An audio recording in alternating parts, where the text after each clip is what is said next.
السلام عليكم بنات.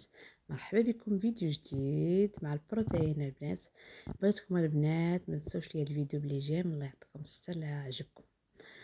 هنايا البنات شوفوا الشعير ديالها غسلتو ليها بالماء هو الاول وشامبان عاد باش نشفتو ليها من الماء، وغادي ندير لها نبلاكي ليها البروتين البنات على شعرها، ومن بعد غنخلي لها ساعة ونص عاد غنصايبو. خليتو لها ساعة ونص وهو في شعرها بين ما خدمت شي كليانات، وعاد هنا صايبتو لها درت لها ضربتو لها بالشوشوار من بعد ساعة ونص، من بعد درت ليه البلاك، من بعد درت ليه لا بلاك البنات.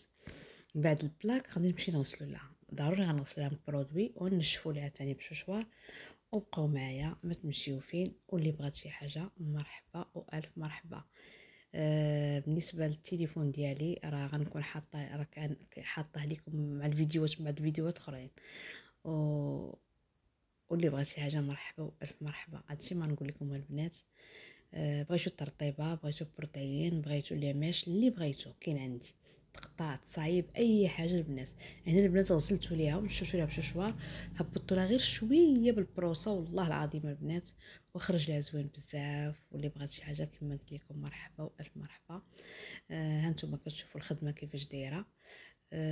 دخلوا الباج ديالي غتلقاو كلشي كاين، الترطيبه كاين ليماش، كاين البروتين كيف ما هاد الشعير دابا، كاين